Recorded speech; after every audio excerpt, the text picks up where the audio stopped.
Hello, everybody, and welcome to the PC Gamer Show for August 31st. Not August, fuck. October 30th. That's like the biggest possible fuck up I could have made. You ruined the whole intro.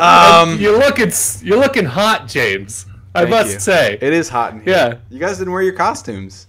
You're quite the devil. I'm a bad boy. The bad boy of PC Gaming, James Davenport, and host of the PC Gamer Show. Here to regale you guys with some, walk you through at least some interesting topics in PC gaming over the last couple of weeks. The first topic is PC gaming is bad. Boo! Just kidding. It's Halloween. PC gaming is pretty good. Scared ya. Gotcha. But we do have some cool topics. Steve Messner's here. How are you, Steve? Oh, I'm doing fantastic. I'm happy to hear it. What are you going to be talking to us about today? World of Warcraft. Would you believe it? Well, it's not just, we're not going to just talk about it's going to be interesting World of Warcraft. Yeah. World of Warcraft with a mainstream appeal. We're talking about a guy who has spent 200 days leveling a character up to max level by only picking flowers. You know, that's a lot of days. Yeah, 200 days of game time. Not 200 days, 200 days of like real life time. 200 days of game time. Jesus Christ. That's many days. Yeah. That's many days. And we're going to kind of tail off of that into a discussion on just pointless accomplishments in games in general. So if you have any, if you've accomplished anything totally pointless that took a long time and ultimately led to nothing but maybe your own sense of satisfaction, even lacking that, start thinking about that. It's better if even at the end of it you're like, oh wow, this wasn't satisfying at all, and it's better. Then you look back Hopefully on the hundreds of hours you've wasted. Yeah, okay. It's Halloween, so think about it. We kind of want to stare into the dark pit of our soul and the dark pit of our hobby. And nothing's scarier than just realizing that your life is meaningless and we're all just hastily assembled bunches of atoms just waiting to dissipate. Boo. Very nihilistic. Gotcha. And we also have Jared Walton with us, our hardware go-to guy. And Jared, what are you going to be talking to us about today? We can talk about Core i9. I guess it's Core i9, Core 9th Gen Core from Intel. A little bit about CPUs. We can also talk more about graphics cards because that's always a popular topic. There's some news going on there. So. Oh, really? I missed this, so I'm excited to hear complaining about RTX 2080 Ti cards failing on them. Oh, no, I did. I caught a headline. I did catch a headline on PCGamer.com about that very subject, I think.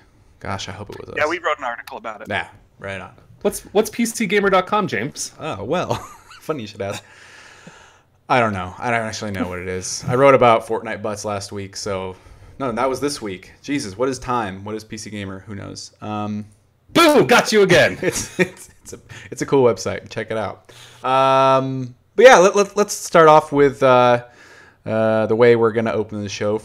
We're testing segments, highlights of the week, and rather than talk about everything we've been playing, but if you do have a call out, if you do have a shout out of something you think is worth mentioning, you want to share love, do tell us.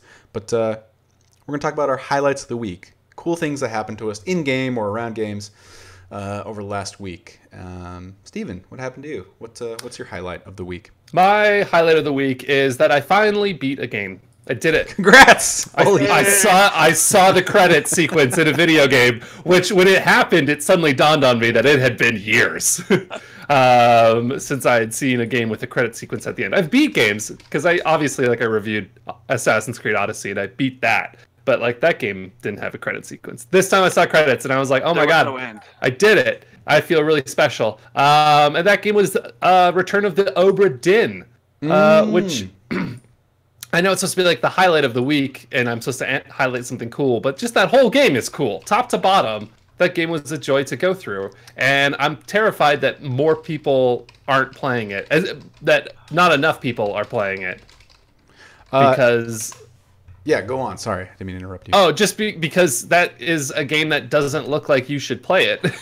I think that would be a game that I would, in another life, a non-journalist Steven would look at the Steam top selling chart and be like, what is this bullshit?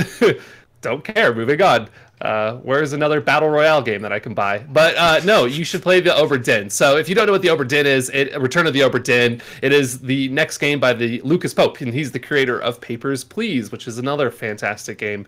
And the whole idea with this game is that it's a whodunit. You're investigating why the entire crew of a merchant vessel in the 1900s or the 1800s has gone missing. 1800s has gone missing. And so you go aboard and you find all their bodies and their remains, but then you have a mystical stopwatch that takes you back in time and to the very moment when they died, and then you can piece together clues in the environment to figure out how they died and everything. Spoiler alert, who done it? Everybody done it. That ship was an awful ship. People who are like, man, I wish I could live in the 1800s, they play this game because it'll give you a hearty dose of how shitty the 1800s was.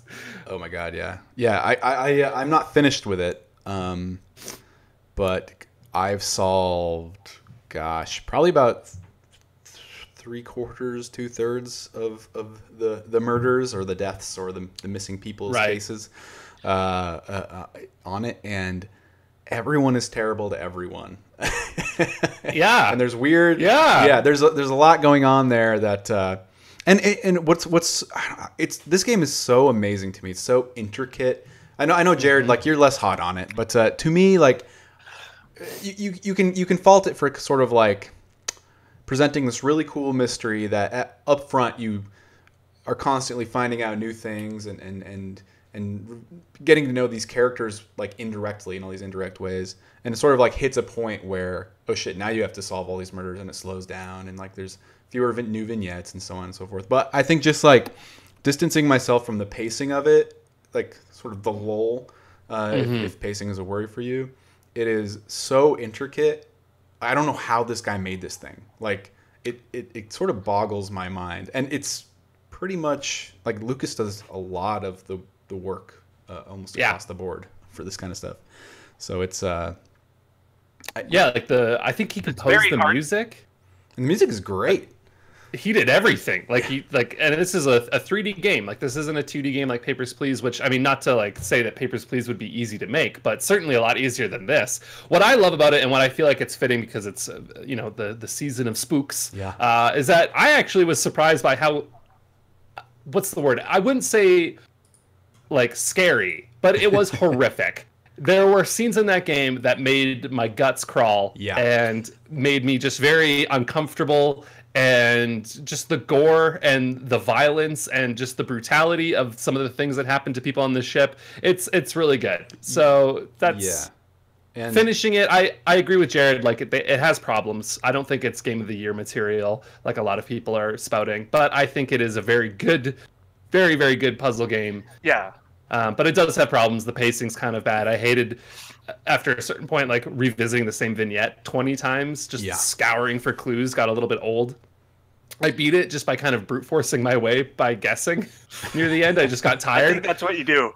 Well, it is a thing you can do. Yeah, it tries to cleverly subvert this, which is in order to sort of find out if you got the identities and the fates of crew correctly, you have to do it in sets of 3. And the point of that is that you can't just go down the list. Like, okay, this guy died by a gunshot. No, this guy died by getting impaled. No, this guy died by getting eaten by a bear. And so if you just go down the list, eventually you'll get the right answer. But by doing it in sets of 3s, it makes it much more complicated. But only to a point where, like, I feel bad, but, like, that game encourages racial profiling in the sense that you're like, this dude is clearly Asian. Here's a crew manifest with, like, 4 people whose names sound very Asian. He must be one of these people. And through that technique, it was like, all right, well, there's only, like, I don't know who this guy is, but he's clearly Asian. There's only one Asian person's name on the manifest. It's got to be this dude. So I guess, like, what I'm saying is not every solution was satisfying. But the vast majority of it is a game that makes you feel brilliant. I think it's strongest when, during those early, or when things are wrapping up, or or at least with the main characters, a lot of these sort of like midshipmen and shipmen and top men, like finding out their fates is less interesting than a lot of the primary characters or the big players. Yeah. And sort of like how everyone's related. That stuff is really satisfying. I don't know if it needed, and you can finish the game without solving all the murders. You can like leave, which I found Yeah. out the hard way. But yeah, Oh, perfect seasonal game for me. It's like if you like spooky stuff, like this art style, this really like duotone. I don't know how to describe it. 3D. It's like an old Macintosh. It's Yeah. 1-bit. Like there's only 2-bit. I don't know what you would. It's 1-bit. There's only 2 colors. The Yeah. pixels are Yeah. on or off. It's funny. I had Like a Game Boy camera. I had issues running the game on my high-end gaming PC. Oh, really? Like I played it on my laptop, and I don't know if it was it was with the RTX card installed, so maybe that was it. But it literally would crash to It was desktop. trying to ray trace those 1 pixels. It would not run. You would load up the game, and I can't remember if you'd get to the menu and say start or whatever. But I could not play the game on my desktop, so I played it on my 5-year-old laptop instead. Which was kind of funny. I did a spoof benchmark on the review or something. I love that. Like, oh yeah, like the bench. Can I use this on my RTX or whatever? And so I did a benchmark chart where it's like everything runs at 60 FPS, which isn't entirely true, but I'm genuinely curious if you could get that game to run on one of the systems that it's emulating. Yeah. Like that'd be the aesthetic. Like, could No, you get it going on the Commodore? no, like they're basically 3D rendering it and then using some funky filter, right? That was the cool part to me. Damn it, Jared! Don't fill my brain with technical truth. Let us believe. Let me believe. Let me just ask a dumb question once in a while. Right on. Those were 4 megahertz computers, Steve. Okay, I tried. We're only That's Return of the Obra Dinn for anyone just tuning in. A really cool Spooky. ship missing persons game that is totally appropriate for the time of year and the season. So thanks for the highlight, Steve, and congrats on solving all those dang murders. Jared, what's your highlight of the week? I don't know if it's a highlight, but it's pretty cool. The Fallout 76 beta arriving on PC. I was gonna ask you to break it down for us. The So- PC beta started. Like, it's super stressful as someone who's trying to like get something review article worthy out of it in 4 hours. And yesterday I had a Halloween party that my family was going to, and so I literally had 2 hours to try and play it a bit. And it starts off, and it's a Fallout game, so there's all this like preamble stuff where you can start reading things. I'm like, nope, forget all that, forget character creation. I'm just going to run out into the world and see what's going on and look at frame rates and graphics settings. But I mean, it's weird because it's Fallout, but it doesn't feel like Fallout entirely because there's no humans besides other humans, like human players around, and you're following the overseer's path at the beginning. It's like, man, she moves fast. She leaves like a few hours before you, and no matter where you go, she's always ahead of you, and she's left these nice camps set up. But it looks like it's got some potential. There's bugs and concerns right now. Like, the first thing I logged in and I hear some guy yelling into his microphone talking about things and it's too loud. And so I'm like, how do I mute this guy? And I did that, and then I was much happier. But the game auto unmutes everyone every time you restart it. So Oh wow.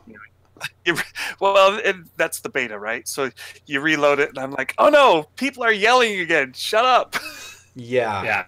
So I mean, we have Chris and you and some other folks playing it as much as they can, but just a quick at a glance, how's it run? Does it run okay? Was it getting it going? I'm the wrong one to ask because I was running it on a overclocked Core i7-8700K, so one of the fastest CPUs around, and I had PNY's GeForce RTX 2080 Ti accelerate. Jared.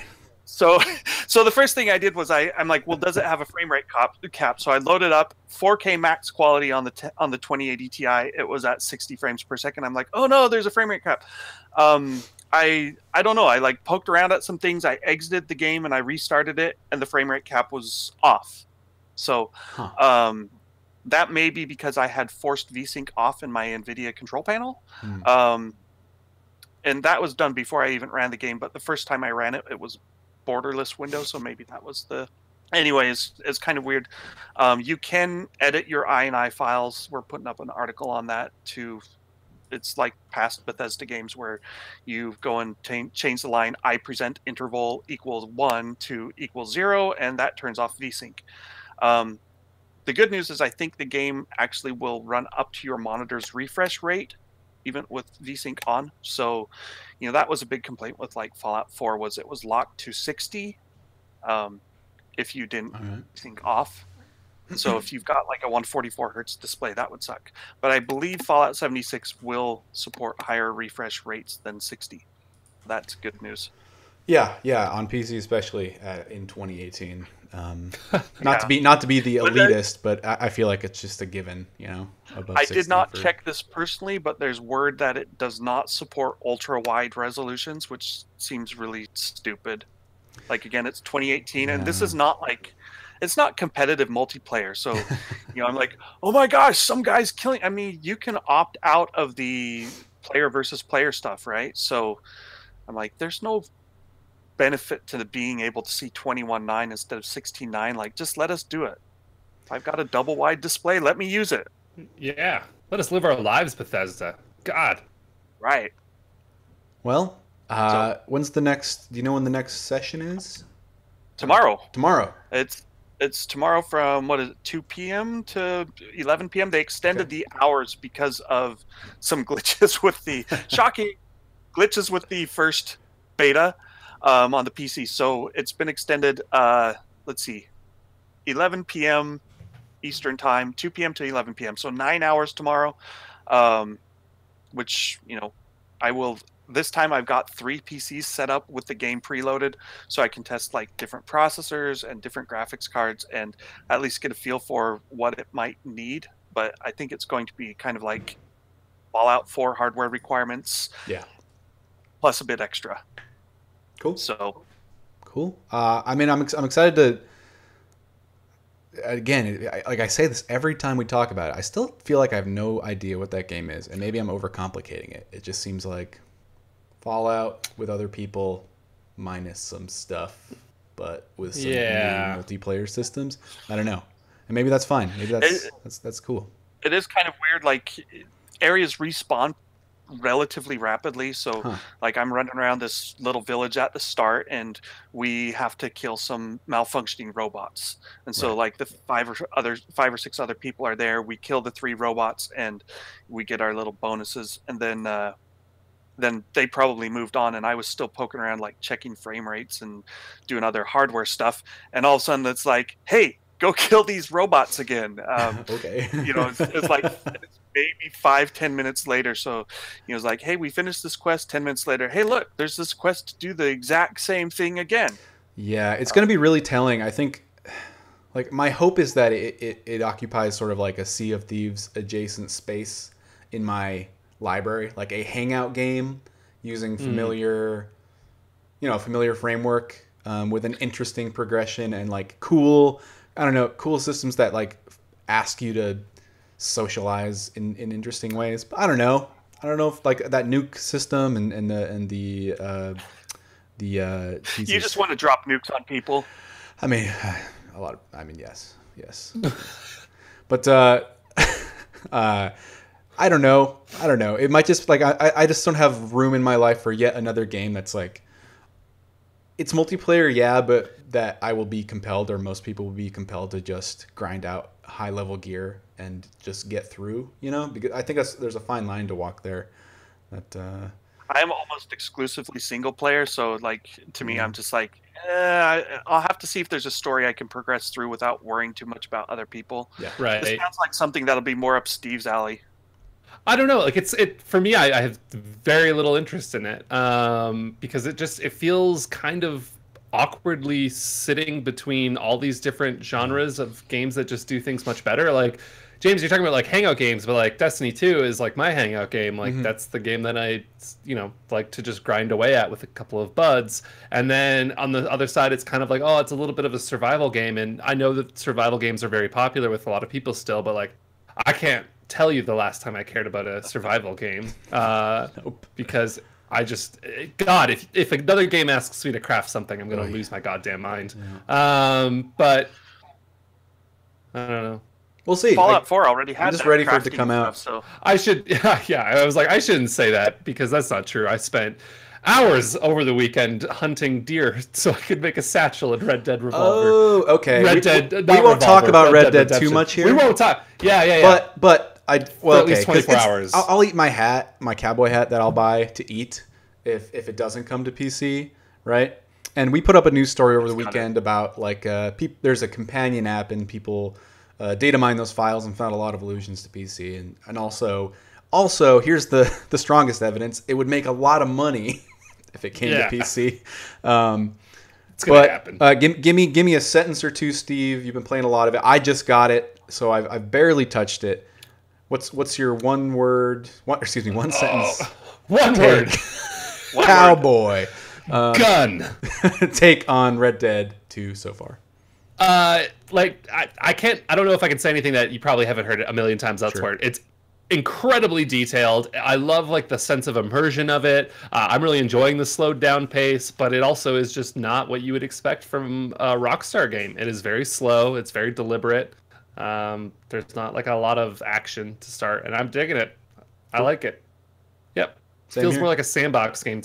Yeah, definitely. It is much more sandboxy, and I'm curious to see I want to roll around in. What that online component looks like. Yes. See, like, what's Fallout 76 going to do when Red Dead Online comes out? I don't know. Hopefully, Rockstar makes a better. PC. Funny thing about Fallout, do you guys remember the what was the Fallout Vault?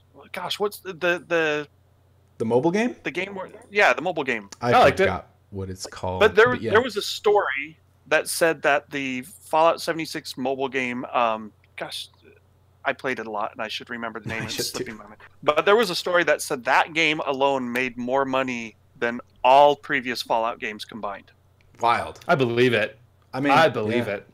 It's free. Most people have something they can play it on. And then Fallout Shelter. Thanks. Fallout Shelter. There it is. You pay for Fallout once and never again. I had to uninstall it because my wife was not happy with me. Because you were spending money on it, or because you were just playing it so much? Just playing it, because it's like these stupid things where you're like, oh, I'll just play it for a few minutes. I'm bored, and she's like, hey, you're like not talking to me and not paying attention to the family. So fair enough. I had to get rid of Pokemon Go for that reason. Anyway. Red Dead, apart. Pokemon, there's so much going on. My highlight. I'll get through it really quickly because there's not much to say other than I went like straight up Super Saiyan in a game that describes itself as high-speed murder pong, and this is literally on the game page, or at least what Wes told me, and absolutely no weak shit. So I don't know if you guys know about this game called Lethal League. But it had a sequel come out called Lethal League Blaze, and it is literally it's like a combination of a fighting game and Pong. To explain a bit more, up to 4 characters, I think 4 people at once, like on a 2D screen, jump around as characters and bounce a ball around, and every time the ball gets hit, it moves a little faster, and the goal is to be the last person to hit the ball. Because if you've hit the ball, anytime it hits someone else and they miss it with a swing or they just like can't get out of the way, it will do damage to them. And over time, you can knock them out. But as the ball moves faster and faster, it moves obscenely fast. Like the colors, like it gets to a point where the colors invert on the screen and all you can see is a blur as it bounces around. And so check out that article.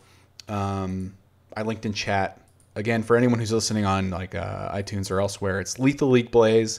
Wes wrote about it last Friday, and I appreciate him because both of the GIFs he used in the article are of me kicking ass. But it's also the only 2 times I did anything that sort of resembled skill in that in our session last week. But it's one of my favorite like kind of pub games, party games. Sit around the couch and yell.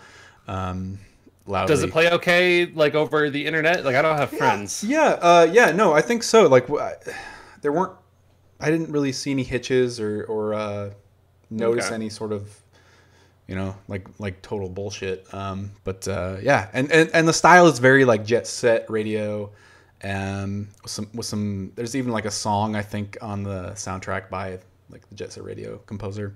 And one of the characters are all pretty wacky. One of them is literally a boombox with a volume knob where his knob is.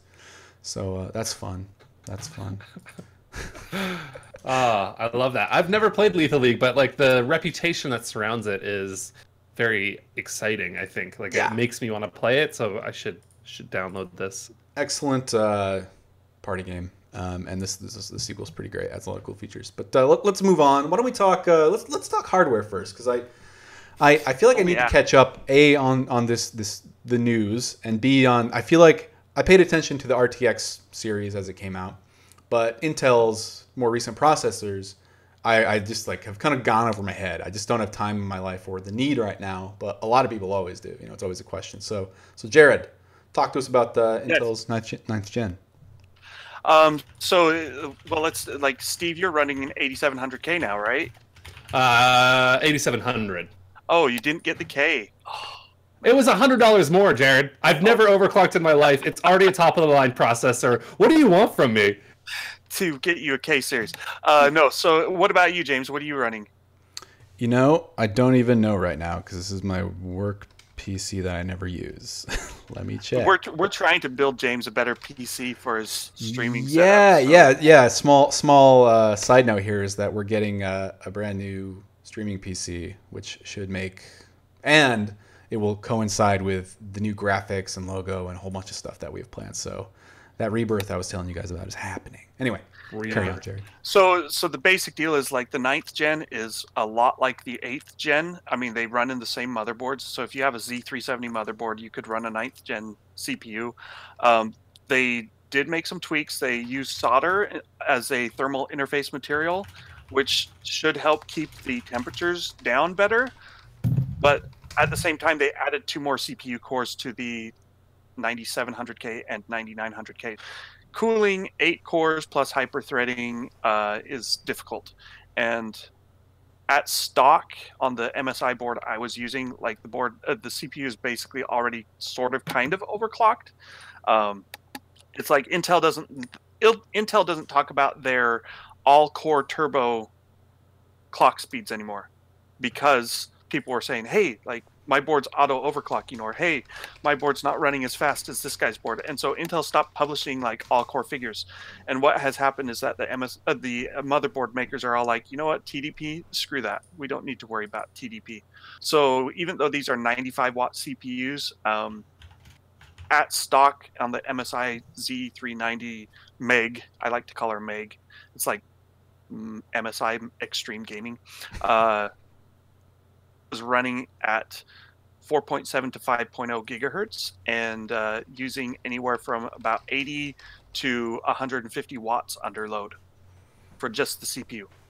So obviously cooling 150 watt processor isn't something you're going to do with like the little rinky dinky stock Intel cooler.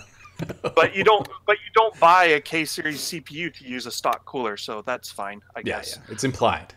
Yeah, I used liquid cooling and it ran okay for me. I got all core overclocked of I think 5 gigahertz on the 9900K, and performance was great. But then you get to the other side, you're like, this is $120 more than the 8700K, and you still have to buy a good cooler. And so like the Ryzen 2700X is like $300, comes with a cooler. Like, what are you getting? And the reality is, like, if you're just looking at the CPU as its own thing, most people don't need the faster CPU. But I always look at it as a whole PC thing, and I'm like, look, if you're building a high-end gaming PC and you're planning on a $800 or even $1,200 graphics card, what's $300 more to get a faster gaming CPU? And that's where Intel wins. Like, they beat Ryzen pretty much across the board for gaming performance if you've got one of their 6-core or 8-core processors. But they cost more. So I'm like, if you're building mid-range, which is where the sweet spot is, and spending $1,000 to $1,200 on your PC, then Ryzen and or i5 stuff makes a lot more sense.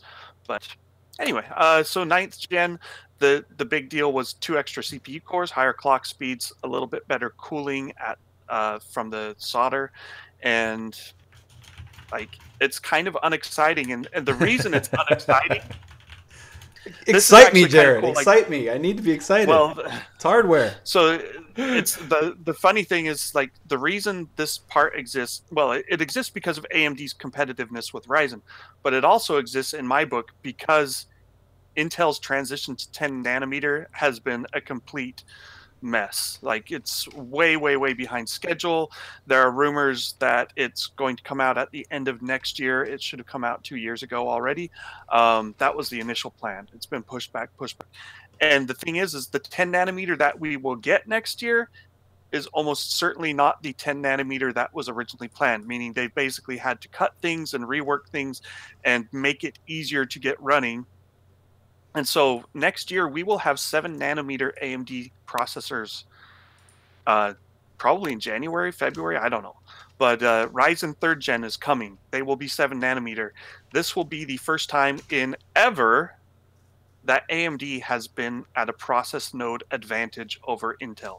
And you can argue about like 10 nanometer versus 7 nanometer versus 14 nanometer and who makes it, and is TSMC's 7 nanometer as good as Intel's 10 nanometer will be. And there's all sorts of other factors, but TSMC's 7 nanometer will definitely be better than Intel's 14 nanometer is my impression. So AMD will have a process node advantage, and next year could be really interesting just for that fact alone. Right. Sounds like Intel's just really stalling. Yeah, and it's not like losing they want momentum. And the irony in all of this is, guess what? Intel had their best quarter ever for profitability. Jeez, So- really? Well, obviously they don't need a lot of innovation to still make a good amount of money. Jared, I have a very specific question for you. So, like, when I bought my 8700, Wes was saying, like, you should not do that. Like, wait, because the new 9th gen is going to be coming out. Get one of those instead. And I didn't take his advice because I didn't want to wait. I wanted to get my PC like a month ago. Right. And so I just went ahead and got the 8700. Now that you looked at the benchmarks of like the 9th gen i7, would you say that was still a bad choice, or like is it okay that I? No, it's all right. So the interesting thing with the 9th gen is there's an 8-core 16-thread 9900K, an 8-core 8-thread 9700K, which is basically the same price and slightly better performance than an 8700K. So the 8700K is 6-core 12-thread. And so there's this limbo where it's like, hey, what happened to the 9th gen 6-core 12-thread? It's gone. It doesn't exist. Right. And so you kind of land just slightly below the 9700K. The 9th gen currently only has K-series CPUs. So, Right. you know, you'd probably be waiting until January, February to get the non-overclocking CPUs anyway. And if you look at the price and performance and all that, it's like, you know, you made the right choice, I think, for you. And if you were really serious about going high end and you wanted to spend the extra $200, then the 99.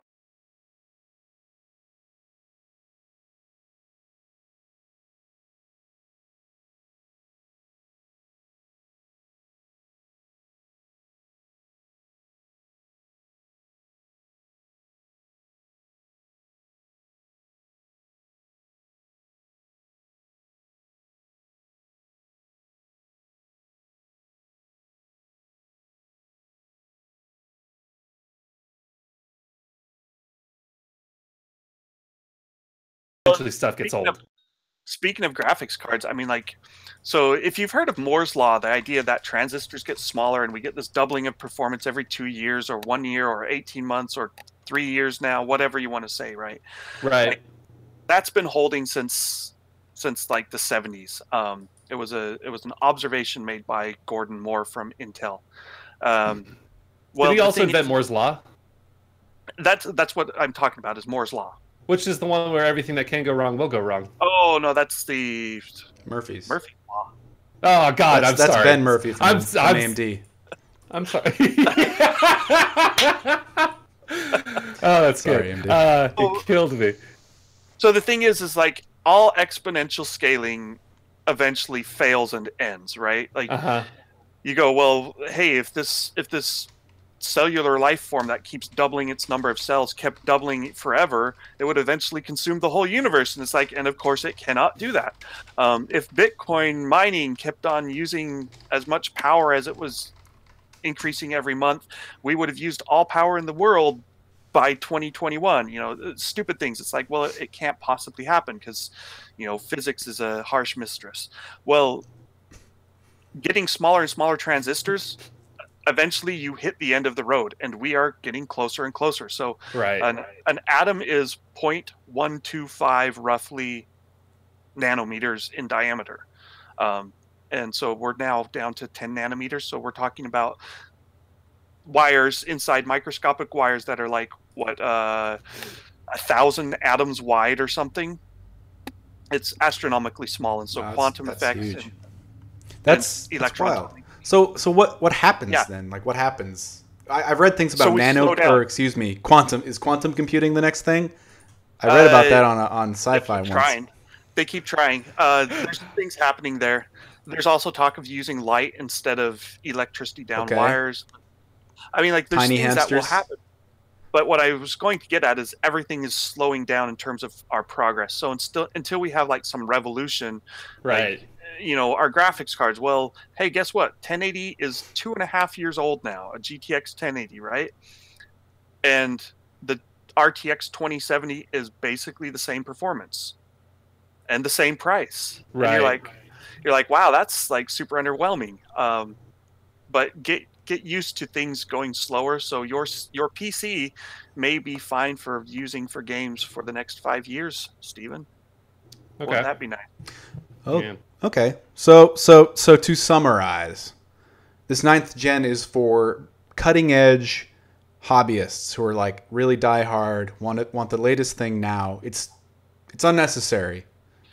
Well, I mean, like, not no one. Most gamers and most home computer users weren't like sitting there going, "Oh man, like I've got 6 processor cores and I need 8." Right? It's the problem with Threadripper. It's the problem with like the Core i9 enthusiast platform, where you're like, "Hey, guess what? Scaling beyond 8 cores is really limited use." Like, hey, you build a supercomputer or a server or a mainframe or whatever. Yes, you can use all the processor cores you want. But for home users, we're moving to our phones that are 4-core instead of, I mean, there are 8-core phones, but like Apple's are 2-core phones, right? So maybe they're 3 or 4-core now. Apple's only have 1 core. Center. Yes. That's a really bad pun. Sorry. God damn it. Show's over. Pulling the plug. Okay. All right. Well, okay, Jared. So who do you? I guess I just want to know, because I get these questions all the time coming into the show. Here's the thing. Yeah. If you are trying to build a new PC, like today, and you're thinking, Intel is a little bit faster for games, and I want to build a high-end PC. Of course, you buy 9th gen now. Yeah. Like 2 months ago, you didn't have that option. Now you do, and it's the smart thing to buy. If you're building a mid-range PC, maybe you look for a Core i5 9th gen. In a few months, we'll probably have lower cost versions of that. Otherwise, the i5 8400 is still an awesome CPU for a mid-range build. It's like $160. It includes a heatsink, and it is within 5 to 10% of the gaming performance of the 9900K. So it's like when you're building new, these things make a lot more sense. So like, hey, your 3rd gen Intel system is ready to give up the ghost. It's time to upgrade, and you buy a new system. But like, if you're already running a 6th or 7th or an 8th gen Intel, there's no need. If you're running a Ryzen CPU, it's like, no, you're fine for the next several years. So what I'm hearing here is then that, like, unless you're really wanting to push the envelope, save your money and spend it where it counts, which is obviously buying a $500 tower full of RGB. Yes. RGB lighting. Because I mean, like, let's just come out and say it, folks. How your computer looks is 99% of the reason of owning a computer. It's true. No. It's true. Yeah. No. I just ordered some speakers. These that we recommend, actually. These Logitech glowy ones. I'm so jacked. You guys are hurting my heart. Oh. My office looks terrible. My computers look relatively boring. Oh man, don't mine like looks RGB. so good. I guess I won't say they're boring. Like there's still RGB lighting, but I don't care about it. Limp Brisket Barbecue in the chat says my toilet is RGB, and honestly, if the toilet That's responded amazing. to whatever was happening in there with different programmatic, Yes. Oh my god, it can light study patterns. your poo and tell my you God. if it's healthy. if it tells by you, yeah, just like wearing a good green. job, Red or light. you did Yeah, it. yeah, What's Also, your poo telling you? a little Slack yeah. notification? We just came up with the greatest Kickstarter invention right here. That's a book, An by the way, RGB Steve. based. What's that? What's your poo telling you? That's a book. Oh, I know. boy. I've read all those when I was a kid. There's a sequel too that's like, "What's my pee telling me?" Oh my god, I didn't know this. Happy Halloween! We're going off the rails. Okay. Any closing comments on ninth? Perfect buy it. segue. Piss and poo. Yeah. Anyway, closing comments on the 9th Gen Core CPUs, Jared? Anything that you think? Go for it. You know, there's still an improvement over the previous gen, and so Right. that's nice to see. It's nice that Intel's mainstream platform is becoming better. Like today, there's almost no need for a home user to look at Intel's Enthusiast X299 Right. motherboard platform. Like there's just not. You don't need 16 cores or 18 cores. If you're doing content creation and you're a professional, that's a different topic. But for the typical home users, your family PC will be just fine on the mainstream platform. And same goes for AMD's mainstream platform, right? Like you don't need more than 8 cores, and you probably won't for at least 5 more years. Cool. Well, thanks, Jared. I learned a lot, actually. Me too. As I always do. Yeah, man. That when we got into that part there where Jared was just telling us about the future of computing, that actually was the coolest thing. We should just do a whole show where Jared just, like a loving father, just tells us about the future. Yeah, we need to get like some sort of Carl Sagan set for Yes! Cosmos set for Jared. Oh my god. I worked Jared for just Honotech. walking with a galactic background, or like the intro was always just Jared walking. It can just be Jared walking along a beach, and then you can be like, every grain of sand on this beach is. There you go. Here's a fun one for you. You guys heard of like 64-bit and 32-bit numbers, right? How about 128-bit numbers, right? Sure. That's so if you have a 128-bit number, how big is that? I don't know. 128 bits. Man, come on. 128 bits is enough that you could give a unique number to every molecule in the galaxy. What? So, Okay, what does 128 bits even mean? Does that mean like a number to the 128th power? 2 to the 128th. 2 to the 128th. I was close. that's a lot of twos. Or about 10 to the 15th, 14th, something in that range. 13th. That's cool. Man, all this math is hurting my brain. I think we need to talk about a guy who Games. picked flowers. We need to talk about something simple, panda. like Flowers. You know, man. After all this big science talk, I just want to go out and pick some flowers, James. Me too. Me too. Speaking of, Oh, Steven. yeah, that's right. So Let's my talk topic about of this week, let's talk about it. That's what we should call the topics. Let's talk about it. It's our segment. Let's talk about it. So you might have seen this article on the website already, but World of Warcraft has a famous celebrity, and I love this guy. His name is Double Agent, and since Mists of Pandaria, so I think that's 2012 is when that came out. So for about 6 years, he has been playing World of Warcraft in a very unique way. So in Mists of Pandaria, it introduced the Pandaren race. They're the pandas of World of Warcraft. And that's a unique race because they actually start neutral. They're not with the Horde or the Alliance. And when they started sort of a neutral character, you go through like the introductory level experience, you get to level 10. And then when they go to sort of leave their starting zone, then they have to choose. Do they want to fight for the Horde or the Alliance? And this guy had a clever idea, which is, do I have to choose? And can I still level up if I don't? And so what he started doing was walking around this island and picking up flowers and mining ore, because when you pick up crafting materials in World of Warcraft, you get a tiny amount of experience. And so he was like, well, I'll just never leave the island. How long will it take me to reach max level? Oh my god. A long time. Yeah. A long time. I believe it took him 90 days of playing before he reached level 90. And that's in-game 90 days, in-game days. So 90 times 24 worth of hours to get to level 90. I'm just pulling up the exact number here. I should have had it open, so forgive me. But yeah. So anyway, with every new expansion, they add more levels, and so it becomes this really like fun sort of, not annual, but with every expansion, just this fun thing where this guy goes, plays the expansion, and does the same thing. So for the last 6 years, he has been spending up to, I think the latest count, so to reach level 120, which is the new max level with Battle for Azeroth, it has taken him 198 days. Yikes. Of playing. So for 198 days of this dude's life, he has been walking in the exact same circle because he figured out a route. And he's been, you want to talk about cosmic horror? This guy has been walking in his circle around this island, just picking up herbs. And then by the time he completes the lap, they've all respawned. And so he just keeps doing that for hours and hours and hours. He live streams it. Hours does he play? How many hours did he play over those 200 days? No, Jared, you're misunderstanding. 200 days of hours. So real time, 198 days. But that's from the start to now? That's, yeah.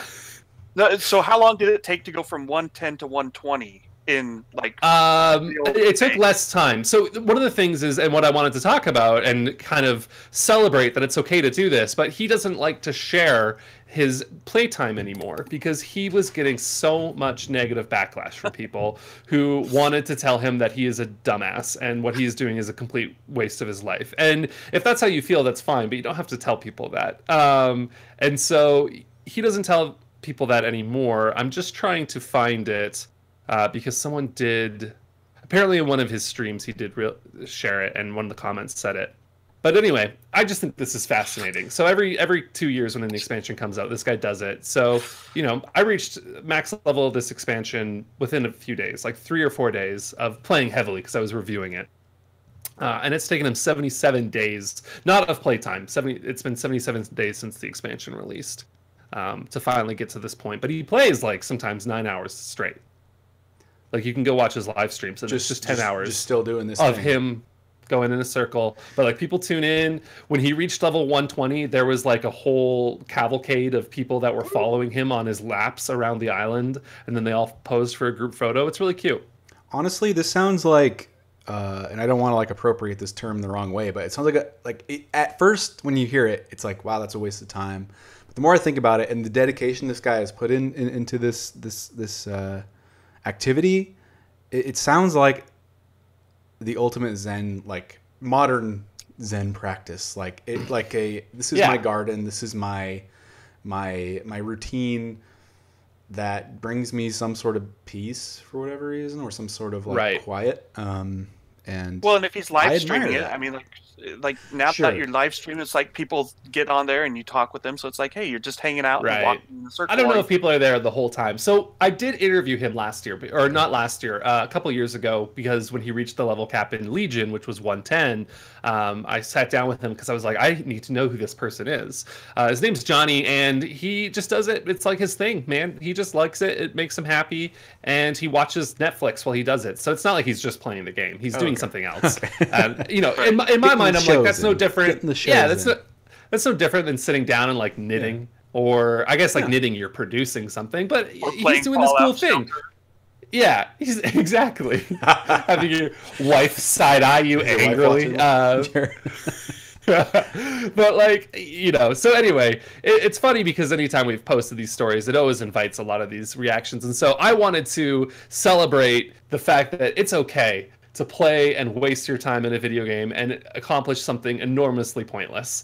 And to do that, I thought it would be fun if people, and we said this at the beginning of the show, we want people to share their really dumb accomplishments. So like if you in the chat are listening and you have something that you've done that is just really stupid and it took a long time to do it and it was pointless, let us know because we would love to shout it out. Chase, I just saw what you transformed into and it's beautiful. God, Sylvan! I can't believe they have a Sylvanas skin. That's horrifying. It is pretty. It does something to my chin. Yeah, it's hilarious. You look like the Owen Wilson there meme. With my blue face. Yeah. Jared's doing like the low cost version. But anyway, so yeah, I thought it would be fun if we each shared sort of like something that we've accomplished in video games that is just so pointlessly stupid. Yeah. I don't have anything as grand or even close to as like spending 200 days of your life. Mine's probably sadder. Fair. Mine's probably sadder just because it's. It wasn't like I'm gonna like I didn't sit down and have a conversation with myself and say I'm gonna do this thing because it might be interesting. It was like I don't know if you guys remember the first Assassin's Creed game. The collectible in that game was just like hundreds of flags strewn about like all the buildings and fields and such, hundreds of them, and all you get was like an achievement for it, and I did that. Like I just went, and this was after like beating the game. I'm sure I had other things to play. Gosh, I don't know how old I was, like 18, 19, 20, somewhere in there, which is like, I don't know, somehow even sadder to me because like my youth just gone.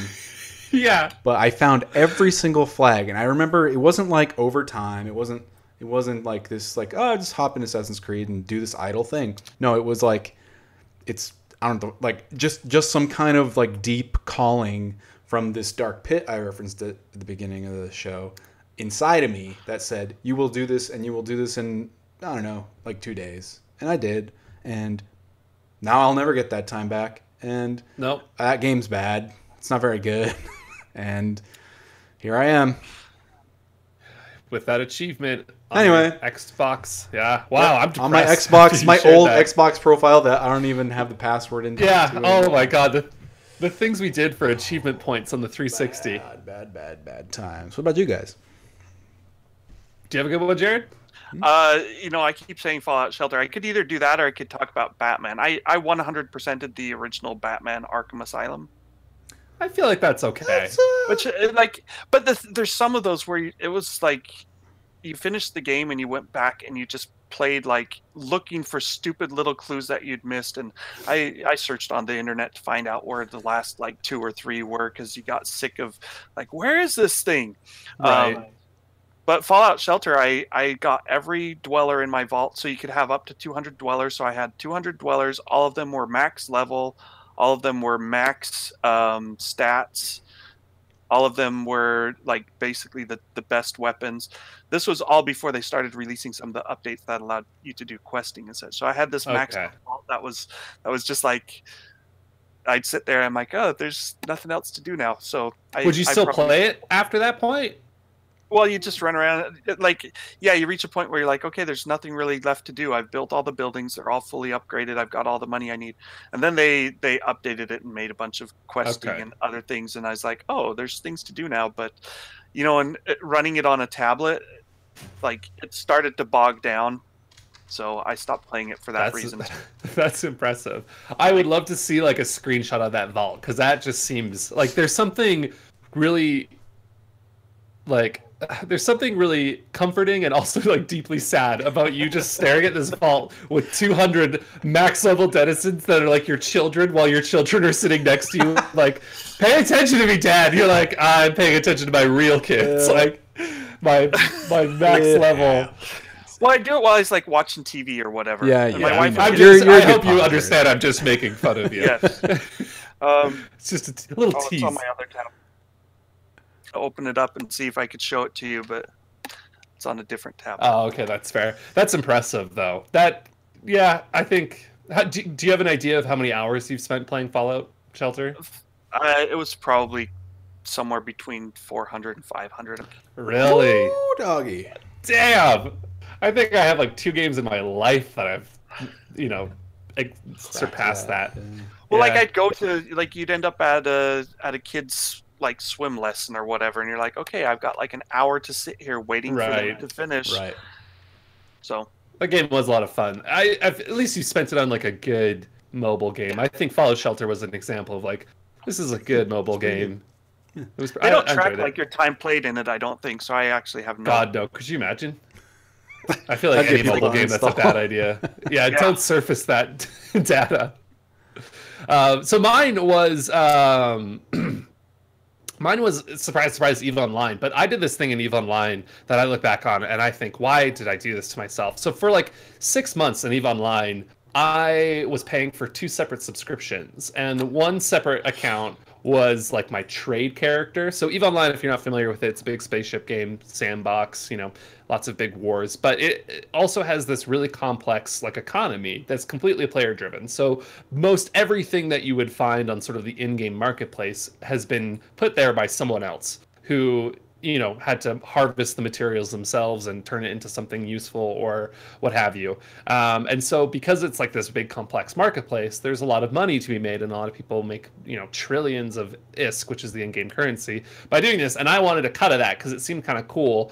And so for like 6 months, I had this account where I was spending hours of every day. I was working, but I would have EVE Online running in the background, and like every 15 minutes, what I would do is you have like sell orders. So I would buy things cheap and then sell them for a profit, right? Margin trading.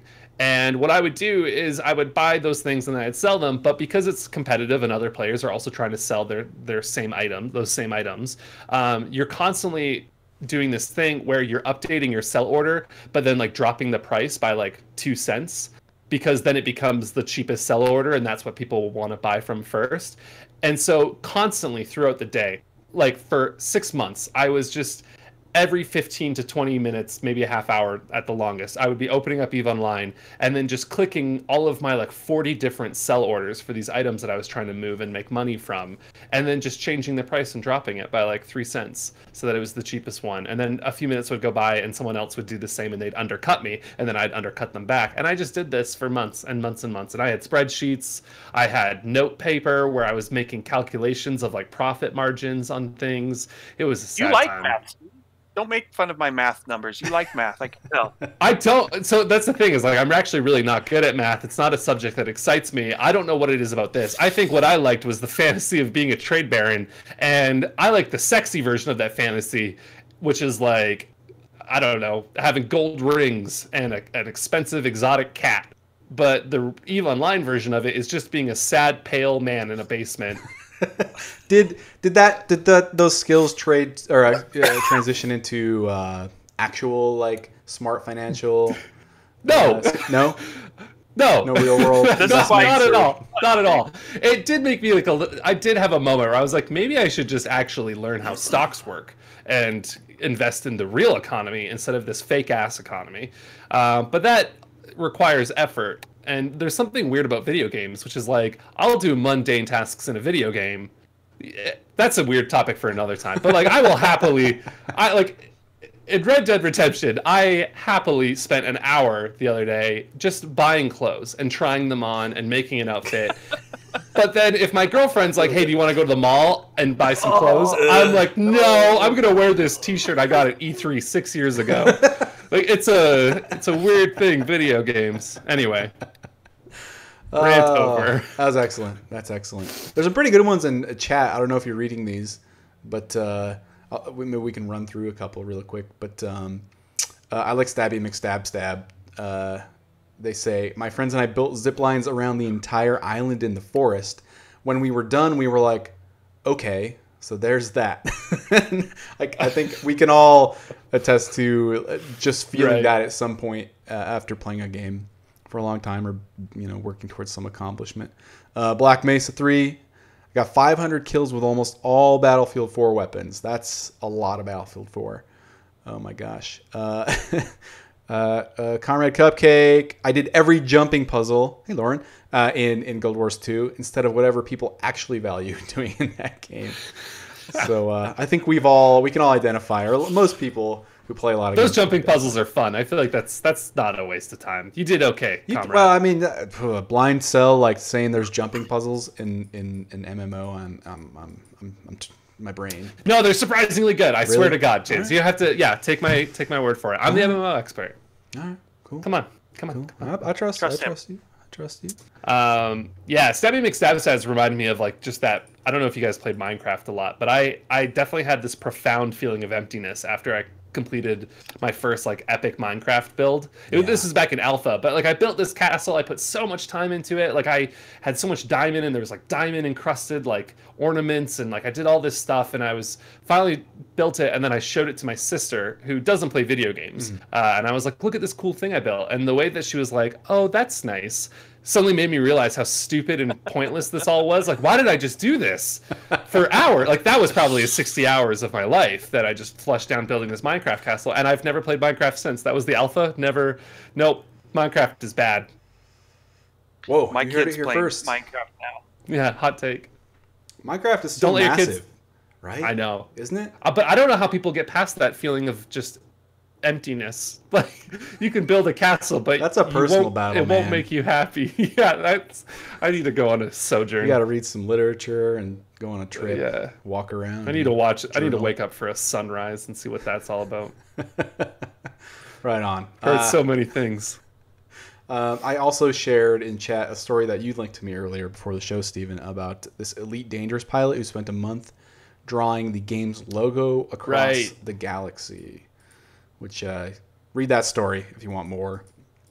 Yeah, people have done some enormously pointless things in games, and I love it. Yep. And we write about them as soon as we find them, as long as they're not too awful. But these are all pretty good-natured, I think. But, yeah. I look forward to many more years of kind of wondering what the hell I'm doing every time I play a game, especially for a long time. I get that feeling in Destiny a lot, where I'll grind and play with doing the raid in mind. Then I'll do the raid and be like, okay.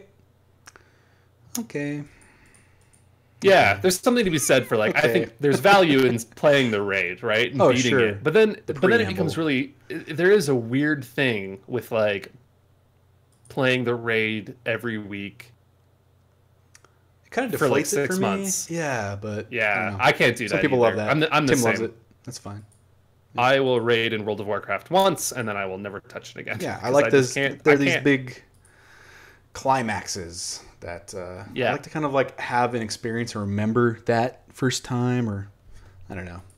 Yeah. Anyway, they're often like raids are exquisitely designed. So usually, good. like that's the point of them, right? Like they're supposed to be these amazing encounters. So, anyway, don't want to hollow them out. Anyway, let's talk about something else that I don't know, stirs the deep dark pit in our soul, which is the reveal of Henry Cavill. Is it Cavill? Cavill? I feel like Cavill. I don't know. As I was gonna say Cavill. I don't know. The big handsome British guy as Superman. Geralt in the Netflix adaptation of The Witcher. And man, the internet is sort of hates it, right? I don't know. I want your guys' gut reaction first. I'll pull it up here so everyone can see. But it's just a short clip put out in a tweet, and it seems to have destroyed the discourse. Let me get it here. I mean, like, let's be honest. He looks really pretty and nice, and that's a lovely wig. I don't know, man. I don't. Yeah, that Like, it is they're all so Apple obviously a games. wig. Oh, let me pull it up here. Okay, there we go. Oh, there we go. So, it's very wiggy. It's like so wiggy, guys. Like that's just, it looks like something I would get at like the Spirit Halloween seasonal store that pops up next to the Albertsons. I'm sorry. This looks like a Pornhub Witcher. Like, you know what I mean? Like, what would they call it? Like the bitcher? I don't know what they would call it. It looks like my aunt got into CrossFit. Like I don't know. It's there's something missing for me, and I think first of all, and I want to know from you guys, like we want to give constructive feedback here, obviously. Yeah. But for me, he's got to have some facial hair. There's not enough Yes. Like he looks like Superman with the wig, right? So you're just like, Superman is this pretty faced, boyish man who's super strong and whatnot. And I'm like, that does not jive with Geralt. No. Yeah, so my problem with it is that like Geralt is not a traditionally like sexy character, and I feel like that's what they're trying to do here. Is they're just going for like it's like mainstream sex appeal, but like Geralt's Geralt is a sexy character. Don't get me wrong, but Geralt's sexiness comes from like his grizzled dadness. You know what I mean? Like he has this like fatherly man. We're all gonna learn Steven's kinks. The PC Gamer Show. Grizzled No, dad. I'm kidding. I'm making jokes, but there is like it just doesn't capture it. As soon as I saw it, I was like, oh, they're going for the Witcher 1 Geralt, because that's what Geralt looked like in The Witcher 1, but The Witcher 1 Geralt also looked awful. So Yeah, and it's not the one that like I think permeated pop culture. Like when people or stuck in like that. I mean, we are maybe partially responsible with our memes. No, we're not. But I think Witcher 3 Geralt is like the aloof, sort of relaxed, but clearly battle-hardened and experienced grizzled father figure, as sexy Dare I grizzled say father daddy. figure. Daddy, as Steven Messner of PC Gamer would say. I think that is the Geralt most people are looking to see in this series. And maybe this series, like, I don't know, like, before we get too far ahead of ourselves, maybe this is meant to be, and maybe this has been refuted somewhere, but maybe it's meant to be Keep on Geralt rewinding younger. it. The best part's where he drinks the drink, man. Oh, sorry, I keep skipping it. But maybe this is Geralt right, younger Geralt. younger, and like season 2, we start to see sexy daddy boy come out and take a bath, and that's when Steven Do you think they're going to have a Netflix bath subscription. scene? Do you think Netflix is aware enough of the discourse surrounding The Witcher 3 that there will be the bath scene in the Netflix? I feel like it'll be a crime if they don't. If that showrunner, like who claims to, or at least the writer claims to, like The Witcher as much as they do, then I feel like it's like a point of reference for The Witcher for a lot of people is that, and I think like the reason we not to like, we're not trying to pat ourselves in the back here, because like we didn't make that scene, we just jokingly use it as memed it. Yeah, we memed it, but that's who I imagine as Geralt, is just like this guy chilling, and he's just like clumsily kind of laid back in the tub, and he's got to go do some world saving, or he's got to go do some contracts and just face some like really deadly shit, but it's no biggie because he's a Witcher. It's like his day job, and he's kind of hates it, kind of loves it. Yeah, and he's just like he's just like a middle class sex dad. Middle class sex dad. Love it. That's the subtitle for. But you're so right, though. There is like this sort of a reverence that I feel like, just looking at Henry walking out there, he's too. I don't know. He's trying to be too smoky and intense and like, oh, I don't know. Here we are, though. I mean, like we got to remember, this is like 20 seconds of a screen test. Like, good point. We might be taking this too far. It just hit me that we're being little babies. Yeah. Oops. Guys, we're being babies. Sorry. Disclaimer: we might be reading way too much into this. I want to see the final version. Like, I do want to see this, to see what they do with the series, and if it's actually enjoyable to watch, or if it, like, Netflix has done some good stuff, and there's been others that were really, really pretty awful. I haven't seen Castlevania, but like I've heard good things about Castlevania, the Netflix animated series. So it's like Netflix has a track record of doing video game stuff. Oh, I mean, there's one, but one show, but they're at 100% so far. I'm not ready to just like to throw in the towel just yet. Like, I think a lot of people are overreacting. I don't think this is a bad look. This is not a good look, but it's a very, very small look. And I would hope that this was not taken super deep into filming, or if it was, that maybe different lighting, or once we see sort of Henry come through that character and see his interpretation of Geralt, maybe that's Henry getting ready to go, the Witcher getting ready to go in and be with his woman. Yeah, he's like Steve said, he's smoky eyed there. It's not quite the Witcher that we're hoping to see, or we expect to see. But hey, let's not like burn down the house quite yet, or ever, because it's a goddamn show. Who cares? There was also already a Witcher TV show made in I forget. I think it was in the Ukraine, but I can't remember if it was well received or not. It looked like ass, if I remember correctly. But I highly doubt it. Yeah, didn't Geralt looked like kind of pudgy? Like he looked like alcoholic Geralt in a bad way. It looked like Xena, like or Hercules or Xena the Warrior Princess. That kind of interpretation of The Witcher. Which honestly, that sounds badass to me right now. But yeah, you know what? I actually would be so down if The Witcher was like a Xena style show, kind of just wandering from like place to place. Did you guys have a show called The Littlest Hobo where you're from? What? The US? What is Canada? What? We have a show. So we have a show in Canada called. You can look it up. It's called The Littlest Hobo, and it is about a dog that just wanders Canada, helping people along the way. In every episode, he's like in a different area, and he just helps people because he's a cute little dog. It's great. Anyway, that's what I want from my Witcher series. You want? Okay. I want The Littlest Geralt, and it's a cute little show where he wanders for people helping. Sure. I think I spelled Cavill wrong. No, there's two L's. But yeah, I'm curious. We'll see how it goes. Tub scene or riot. Yeah, it better open with the tub scene. Like as soon as like the camera, like the scene fades in, if I don't see his foot like come up and hit the tub and then the other one like, and then the camera like goes up, I'm gonna riot. Right on. Well, let's move on from our hot takes and slow transition into self-awareness into listener questions. So if you have any questions for us in Twitch chat, tag PC Gamer with your question. Anything about PC gaming. If you want to keep it kind of scary because it's, put a boo in there too. I won't flinch. But we do take questions from our PC Gamer Club Discord first. If you don't know what the hell I'm talking about, go to club.pcgamer.com and find out more. It's just a cheap subscription service. Gets you access to our club Discord, a digital subscription to the magazine, a free game every month, other things I'm forgetting, ad-free experience on the site, and a few other little bonuses. So check it out.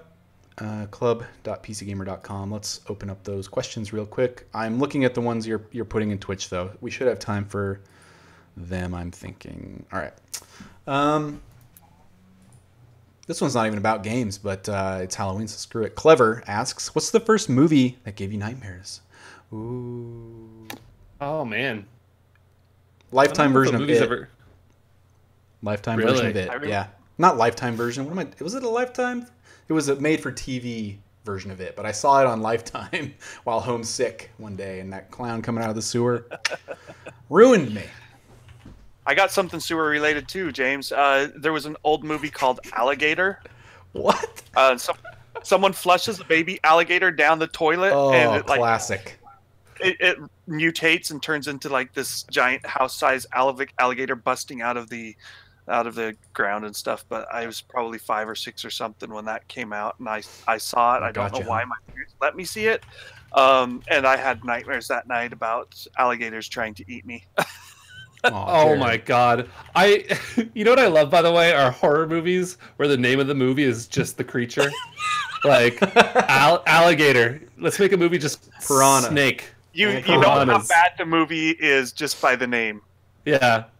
That's amazing. You know what? Honestly, I don't get nightmares that often, and if I do, they're not like usually like movie inspired. I would probably hazard a guess and say that Jurassic Park was the first movie that spooked me. It was my favorite movie growing up, but it's also quite scary, or was for a 6-year-old boy. So definitely good ones, classics. I'm gonna save Clever's second one for a bit. Mildos. I guess this is an easy one to ask today. You're correct. What is everyone's game that they recommend to someone if they want to play something scary for Halloween? Ooh. Your one game. Mildos personally recommends the Amnesia series, Dark Descent. Yeah. Great series. It's some of the scariest games ever made, in my opinion. But yeah, what do you guys think? Any scary games come to mind? You got to play Doom. Doom? You think I think Doom holds up in the campy sort of like, let's just go through hell and see this silly interpretation of hell way. So I thought and this is when the Doom 3. Doom 3, when that came out, I was playing that on Halloween while I was waiting for trick-or-treaters. And I had the music cranked up a little bit so that it'd be spooky sounding. And like Ooh. there was like a kid I heard come toward the door and like literally freak out and run away. So Cruel. Steven, anything come to mind? Yeah. If you actually want a game that you can beat on Halloween, because I mean, a lot of games will, you can play it on Halloween, but you won't actually finish it. I would say Kitty Horror Show's. Oh, James, help me out with this game. Why am I Anatomy? Anatomy. Thank you. Kitty Horror Show is the developer. Anatomy. So Anatomy is like a game you can finish it in probably less than an hour. Yep. It's really quick. It's really lo-fi. But it is actually like probably one of the few games I think genuinely has unnerved me. If you do it right, I mean, play it in the dark with the lights off on Halloween. Don't let yourself be disturbed or distracted at all. Like really pay attention and play that game. There is a scene in it that is just it's not scary. There's no jump scares, but it just horrified me to my core, and I actually had trouble sleeping for a couple of nights afterwards. Gets under your skin. It's like $3 maybe. Yeah. Yeah, it's an itch.io game. Kitty Horror Show does specializes in this kind of lo-fi bite-sized horror. Some excellent stuff on their itch.io. That's Kitty Horror. I'll just link to it in chat. Kitty Horror Show for anyone listening. Fantastic. I like one of my Black favorite Mesa developers. 3's Black Mesa 3 saying we don't go to Ravenholm in Half-Life 2. That would be a good one. That level is so good. Classic It is. level. And it'd be a great one for Halloween. Yeah. Real quick, I'll say mine. I have two suggestions. One for you can finish, a game you can finish. Stories Untold, really cool sort of UI-driven games where you're sitting in front of some kind of machine and from a first-person view and just interacting with the machine while a thing happens to you. And there are, I think, like 4 different scenarios, so 4 different short stories. That's Stories Untold. The other one I'll say is Evil Within 2. It's on sale for $10 right now. And I did not like the first Evil Within at all.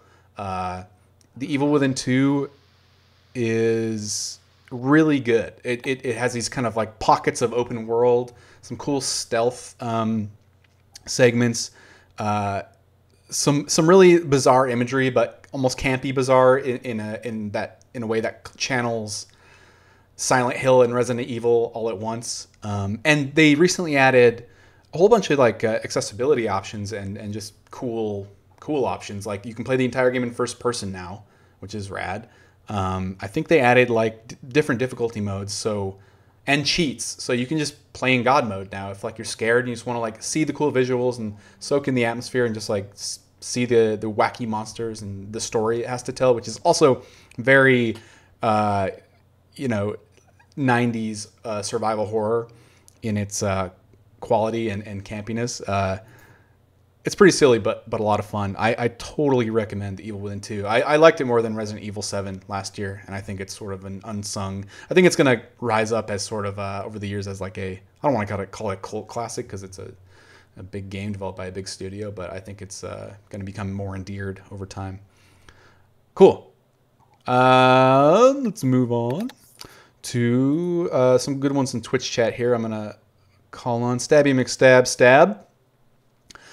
James, in all your Fortnite hours, how many wins would you say you've gotten? Why you put me on blast, man? Do you think you'll keep at it or maybe switch to Blackout or another Battle Royale game? So I don't have that. So I don't have a lot of wins. I have like a couple per season, but I don't like play solo adamantly. I really like the side modes and squatting up with random people, but I don't know. Total, I have like 3 or 4 solo wins. Squads, I have, I don't know, 10, 20, something like that. But most of those are with random people, which is just total luck. But yeah, I'm not the greatest at it. And will I switch to another Battle Royale game? No, I don't think so. Like Blackout is not interesting enough to me. It's a more accessible PUBG, but I like the weird navigation and the building system of Fortnite. So until a Battle Royale game comes out that is like as consistently surprising and has some sort of really heavy emphasis on navigation, yeah, it's going to take a lot. But thanks for the question. We sort of answered your second one there. Let's go back to these. Nick Manley, what are each show person's most memorable Halloween gaming memories? So it's kind of a specific question. So I'll leave it fairly open, but do you guys tend to like play games on Halloween or around Halloween? Or at least in the build up, the month of October, I tend to really try and get in the mood, you know what I'm saying? And watch and play as much as I can. Anything stand out to you?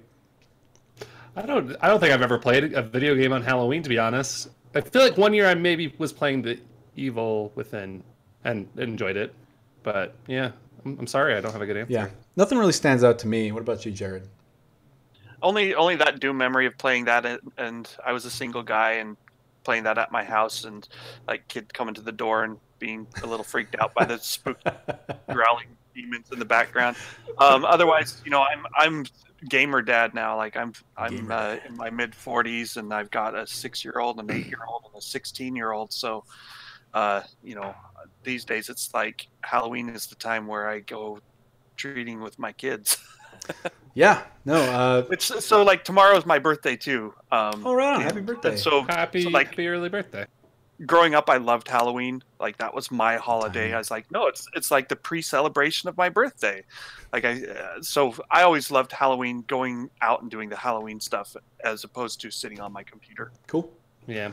Yeah, same here. I was always going outside, but I will say that I do. What stands out to me around Halloween and gaming every year is like how hard some of these games are going in on their Halloween events.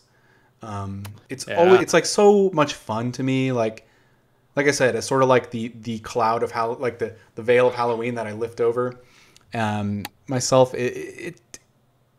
Games are getting so much better at doing that. Like Fortnitemares was this really cool like zombie event in game, and there was all these skins and challenges and all these things associated with it. I know Chris put up an article last Friday about like all the Halloween events you can play in games, and Bungie did a great one for Destiny 2. I'm sure other games have plenty of great ones, but I don't know. That to me is what I most closely associate with gaming and Halloween is kind of making the rounds on games I used to play or don't play as much of, and just seeing how they take part in the fun. Thanks, Nick. Why don't we close? Unless we're getting more in chat here. Oh yeah, this is a good question. Justin Darkforge. So Twitch, if you have a question, please tag PC Gamer. Otherwise, it's kind of hard to see them. Justin Darkforge. To all three of us, do you have any smartphone or mobile games that you guys are super invested in or really enjoy? Kind of off the tail of Jared's Fallout Shelter obsession. Not anymore. Not anymore. Steven, you ever getting any mobile games? Man, I used to really like mobile games, but I just can't be bothered these days. I'm sorry, I can't remember the last time I had a mobile game. I totally burned out on Angry Birds back in the day, right? Yeah. Well, that was the thing. Like during the early days of the App Store, I think it was awesome. Like it was momentous when those games were coming out because there weren't hundreds and thousands and of competitive games. Trying to crowd you out. If you had a decent game on the App Store, it stood out and it probably did okay. I think that's part of the problem. Yeah. Like, that's part of the reason I don't do it anymore is like I go and I look at the Google Play Store and it's impossible to find something and know whether or not it's of quality. So it's just like, why do I even bother? So, I mean, honestly, it's free, but yeah, I do play. I've been moving quite a bit over these last couple of weeks, so I haven't been around my PC as much as I want it to be, especially when it comes to Fortnite and these like timed events, and I want to get in on some of that stuff and hammer out some challenges or just check out like the cube events. I've been playing Fortnite a decent amount on my phone. And like I got scared when I was asked about how many wins I have because it's pretty easy to get wins on the phone, and I've had a couple on there, but I didn't want to say those aren't exclusively my wins. I've had a couple on PC, and it's pretty tough crowd on there, so I'm proud of those. But yeah, Fortnite is my main jam. Pokemon Go, like I enjoy in bursts because my partner and I will just like we need an excuse to just get out of the house, and we'll put on Pokemon Go and wander around and try and catch shit, and then realize, wow, this is a waste of our time, because what does this lead to? You know, just like the pointless accomplishments topic, it's fitting. But there's some good like one-off games. I would say most games you can play on a phone nowadays at some point were on PC or are on PC as indie games, like Switch games. I think you can play Inside on a phone now. Fez, all that shit. BioShock is on a phone. So, right on. Thanks for all the questions. Let me double check here that... Oh, I might have missed one from JBJ Blaze, and I don't want to do that. Sorry, guys. Let me get this up here. JBJ Blaze, your questions always come in late, but like after I put in all the questions in my doc. So let me pull it up here, and we'll close on that one if I can find it. Here we are. All right. Wow, it's a tome here. Which horror subgenre do you prefer, or would you be more interested in delving into? Survival horror or psychological horror? For me, I love either or and want to play more of both. There is, however, more I have to play of the survival type, but even have had my own ideas for what I'd create of my own disturbing psychological horror game, like Hellblade, where there's someone suffering from a mental illness. So definitely the latter has been really intriguing to me, even that game specifically. So horror subgenres. Psychological or survival? What do you tend to lean into? What gets you going? Oh boy, I feel like I like psychological just because I don't know, psychological. Okay. It's the one time I've been speechless this whole damn show. Psychological. I like the concept of it, right? Like the fact that these are things that you don't know, like that it's messing with reality. You don't know if it's there or not. I find all that really intriguing, and I think that there's a lot of creative ground there that hasn't necessarily been tread yet. And so I like games that try, even if they're bad at it. Sure. Whereas survival, for me at least, like I kind of hinted at earlier, survival games in general, I'm just kind of lukewarm on these days. So. Gotcha. I've played enough survival games that they all start feeling very samey. You know, it's like whether it's Minecraft, like that's not survival horror, right? But you start ending up doing the same crafting thing, like, oh, I gotta find stuff to build this box and this weapon, and like it gets very repetitive and dull to me. Like Ark looks very different from Minecraft, and yet fundamentally to me they feel the same. And I'm kind of done with that type of game. Yeah. Like that, more power to those who like it, but it's kind of like MMOs for me, Steven. I don't play them. How dare you? I can't believe you're going to end the show. Throw you under the bus. Personal attack. Throw them under the bus. No, so I'm with you though. I'd go with the psychological, something that explores new spaces and come up with something interesting. Like I loved System Shock games; those were great back in the day. Yeah, and I think for me personally, like survival horror is like the most natural, the easy, like, or at least like based on the history of video games and the design that already exists and is tested and true. Like survival horror is, I don't want to say the easier one to make, but it's, you know, more accessible. You have health and you're running from a monster typically, and you know, but I am more interested in personally games that scare you without.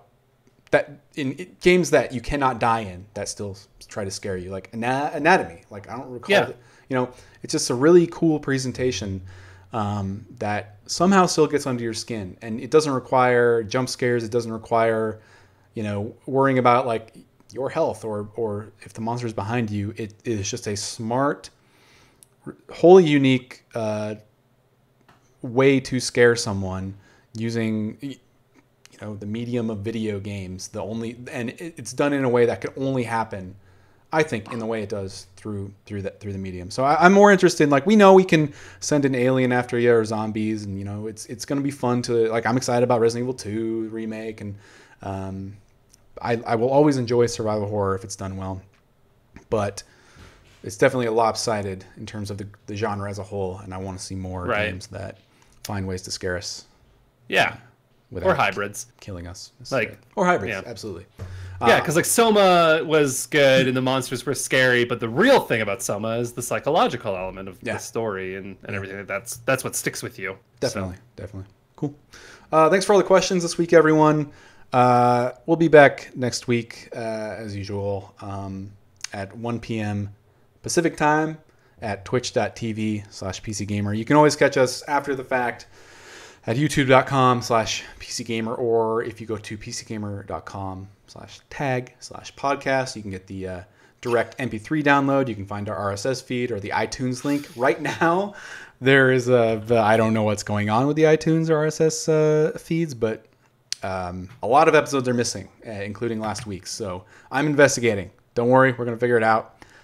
You'll be able to get the podcast as you usually do, normally, soonish. No ETA right now, but as soon as I sign off, I'm going to try and figure out what the heck's going on.